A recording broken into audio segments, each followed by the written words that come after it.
நட்சத்திரங்கள் அவற்றின் உறுதியான ஈர்ப்பு விசையால் கிரகங்கள், சிறுகோள்கள் மற்றும் விண்கற்களை பிடித்து வைத்திருக்கும் ஒரு பிரம்மாண்டமான நெருப்பு பந்து. இப்படிப்பட்ட பிரம்மாண்ட பந்தில் உருவாகும் நெருப்பு விண்மீன் திரள்களின் தொலைதூர பகுதிகளுக்கு ஒளியை அனுப்புகிறது. ஆனால் பிரபஞ்சத்திற்கு ஒளியை கொடுக்கும் இந்த நெருப்பு பந்துகள் எப்படி வந்தது? இந்த நம்ப முடியாத உருண்டை எப்படியாவது எங்கிருந்தாவது ஒண்ணு வந்திருக்கணும். அப்படி வந்த இந்த பிரம்மாண்ட நெருப்பு பந்தின் பிறப்பு எப்படி இருக்கும்? நட்சத்திரம் உருவாகும் போது அதோட மையத்தில் நீங்க இருந்தா அதை எப்படி உணருவீங்க? இந்த அழகான நிகழ்வின் போது ஒரு ஸ்மெல் வரும். அது ஏன் வருது? இப்படிப்பட்ட பல்வேறு கேள்விகளுக்கு விடை தெரிஞ்சுக்கலாம் வாங்க.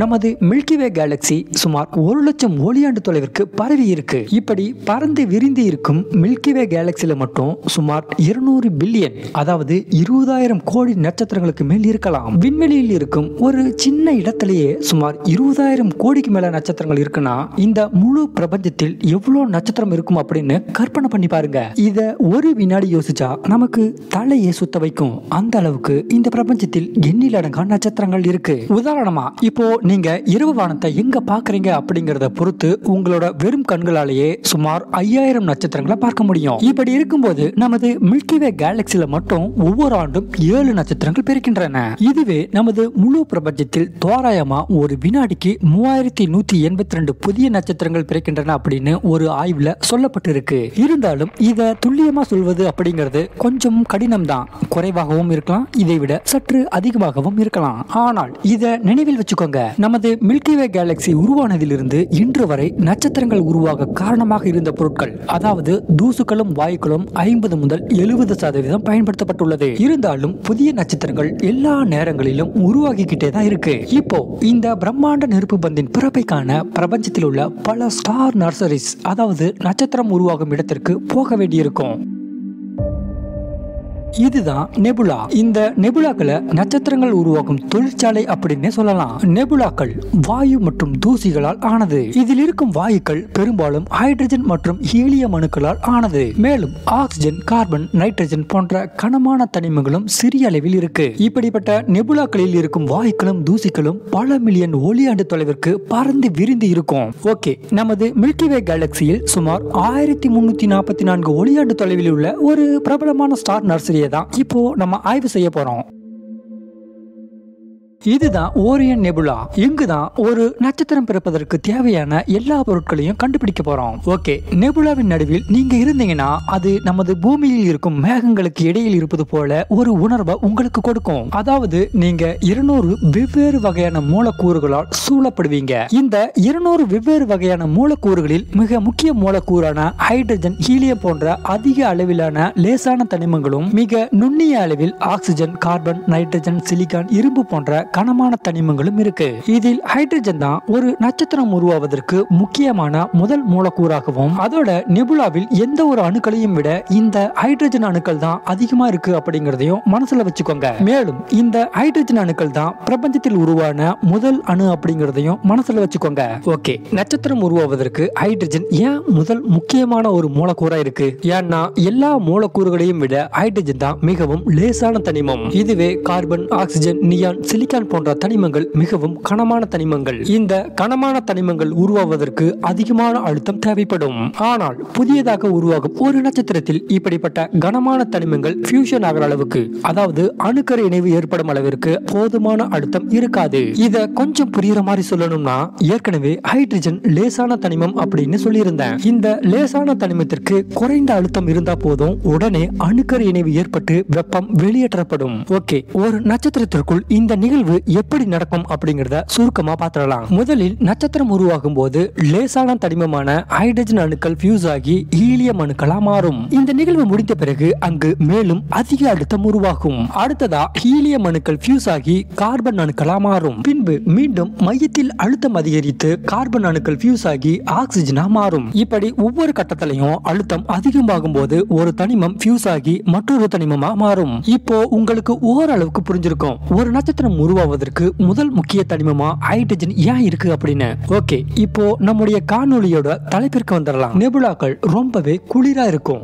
அதாவது -270 டிகிரி செல்சியஸ் வரை வெப்பநிலை குறைவா இருக்கும். இந்த குளிர் நெபுலாக்களின் வகையை பொறுத்து மாறுபடும். அதோட மேகக்கூட்ட காற்றோட்டத்தில் இருக்கும் மூலக்கூறுகளும் தூசிகளும் ரொம்பவே ஸ்டேபிளா, அதாவது நிலையானதாக இருக்கும்.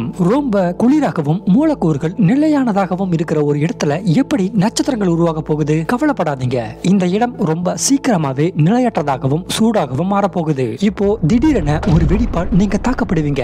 பயப்படாதீங்க, அது வேற ஒண்ணும் இல்ல. நெபுலாக்களுக்கு மிக அருகில் இருக்கும் நட்சத்திரங்கள் இறக்க போகும் தருவாயில் வெடிக்கும் போது உருவாகும் ஒரு சிற்றலையின் விளைவாகும். அதாவது நெபுலாக்களுக்கு அருகில் இருக்கும் நட்சத்திரங்கள் வெடிக்கும் போது அதன் மூலம் உருவாகும் ஒரு அலை. இந்த அலைகள் நெபுலாக்களில் நிலையாக இருக்கும் வாயுக்களையும் தூசிகளையும் நிலைகுலைய செய்கிறது. இதனால் இதுவரை நிலையாக இருந்த தூசிகளும் வாயுக்களும் நிலை குலைந்து ஒன்றோடு ஒன்று மோதி சிறு சிறு கட்டிகளாக ஒட்டிக்கொள்கிறது. நட்சத்திர வெடிப்பால் மட்டும்தான் வாயுக்களும் தூசிகளும் நிலை குலையுமா அப்படின்னு கேட்டா இல்ல. நியூட்ரான் நட்சத்திரங்கள் வெடிக்கும் போதோ அல்லது நட்சத்திர புயலால் ஏற்படும் அலைகளோ நெபுலாக்களில் இருக்கும் தூசிகளையும் வாயுக்களையும் நிலை குலைய செய்யும். மேலும் வாயுக்களும் தூசிகளும் ஈர்ப்பு விசையால் ஒன்றாக சுழலத் தொடங்கும்.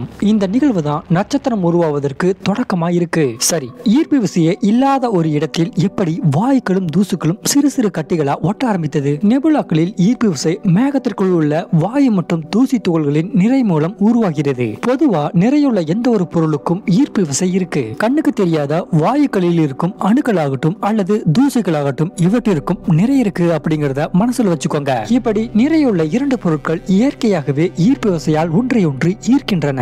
நான் ஏற்கனவே சொன்ன மாதிரி இப்படிதான் நிலையாக இருந்த வாயுக்களும் தூசிகளும் நிலை குலைந்ததால் ஒன்றோடு ஒன்று மோதி அவற்றின் ஈர்ப்பு விசையால் சிறு சிறு கட்டிகளாக ஒட்டி கொண்டது. இந்த கட்டிகளில் மேலும் ஈர்ப்பு விசை அதிகமாகி இன்னும் அதிகமான தூசிகளையும் வாயுக்களையும் ஈர்த்து அதிக நிறையை பெறுகிறது. இந்த கட்டிகள் பெரிதாக பெரிதாக அவற்றின் ஈர்ப்பு விசையும் மேலும் மேலும் வலுவடைந்து இறுதியில் வாயு மற்றும் தூசி கட்டிகள் மிக பெரியதாகி அவற்றின் சொந்த ஈர்ப்பு விசையினாலேயே சரிந்து விடுகிறது. அதாவது இந்த கட்டிகள் பெரிதாகும் போது வலுவான ஈர்ப்பு விசை உருவாகி ஒரு கட்டத்தில் இந்த ஈர்ப்பு விசையை தாங்க முடியாமல் அந்த கட்டி சுருங்க ஆரம்பிக்கிறது. இதனால் மையத்தில் அதிக அழுத்தம் ஏற்பட்டு வெப்பநிலை சுமார் 2200 டிகிரி செல்சியஸ் வரை அதிகரிக்கும். இந்த அதிக அழுத்தம் காரணமா கட்டிகள் மந்தமான சிவப்பு ஒளியை வெளியிடும். நீங்க அந்த ஒளியை பார்க்க முடியாது, ஏன்னா அந்த ஒளி அகச்சிவப்பு நிறத்தில் இருக்கும். அடுத்ததா இங்கு வெப்பநிலை உயர தொடங்குவதால் அது உங்களுக்கு அசௌகரியத்தை கொடுக்கும். மேலும் இந்த வெப்பநிலை அதிகரித்துக் கொண்டே இருப்பதால் இறுதியில் உங்கள் கண்களுக்கு முன்னால் ஒரு புரோட்டோஸ்டார் அதன் முதல் ஒளி கதிர்களை வெளியிடும்.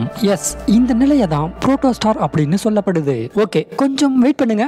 இங்க ஏதோ ஒரு ஸ்மெல் வரத உங்களால உணர முடியுதா? முடியாது, ஏன்னா நீங்க ஹெல்மெட் போட்டிருக்கீங்க.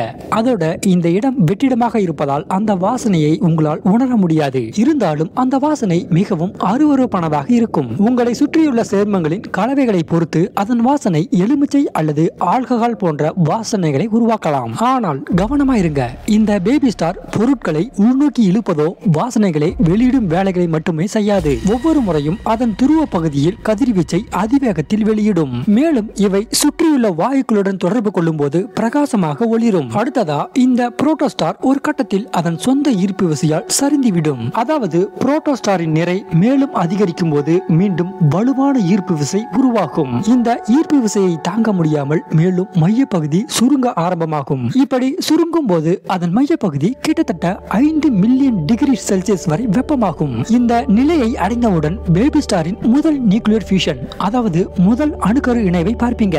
நட்சத்திரத்தின் மையத்தில் 4 ஹைட்ரஜன் அணுக்கள் ஒன்றிணைந்து ஹீலியத்தை உருவாக்கும். இதுதான் நியூக்ளியர் ஃபியூஷன் அப்படின்னு சொல்லப்படுது. இந்த நிகழ்வின் போது டன் கணக்கான ஆற்றல் வெளியிடப்படும். இந்த ஆற்றல் தான் வெப்பத்தையும் ஒளியையும் கொடுக்குது. அதோட இந்த ஆற்றலுடன் புரோட்டோஸ்டாரின் துடிப்பு நிறுத்தப்பட்டு இது இறுதியாக ஒரு நட்சத்திரமாக மாறும். இதற்கு பிறகுதான் மீதி இருக்கும் தூசிகளும் வாயுக்களும் கிரகமாகவும் சிறுகோள்களாகவும் விண்கற்களாகவும் உருவாகுது. இந்த நிலையிலிருந்து நமது பூமி எப்படி உருவானது அப்படின்னு ஏற்கனவே ஒரு வீடியோ போட்டிருக்கேன். அதற்கான லிங்கை வீடியோட எண்ட் ஸ்கிரீன்ல கொடுக்கறேன், மறக்காம போய் பாருங்க. ஒரு நட்சத்திரம் எப்படி உருவாகுது அப்படின்னு கொஞ்ச நேரத்துல பாத்துட்டீங்களா? ஆனால் உங்கள் கண் முன்னால் உருவான நட்சத்திரம் நமது சூரியனை போல் இருந்தால் அது உருவாக கிட்டத்தட்ட 50 மில்லியன் ஆண்டுகள், அதாவது 5 கோடி ஆண்டுகள் ஆகும். ஒரு நட்சத்திரம் எப்படி உருவாகுது அப்படின்னு முழுமையா பார்த்த பிறகு உங்களோட காதை ஒரு டைம் செக் பண்ணிக்கோங்க. ஏன்னா இந்த நிகழ்வின் போது அதிகமான சத்தம் உருவாகும். பொதுவா விண்வெளியின் வெற்றிடத்தில் ஒளி பயணம் செய்யாது அப்படிங்கிறது நமக்கு தெரியும்.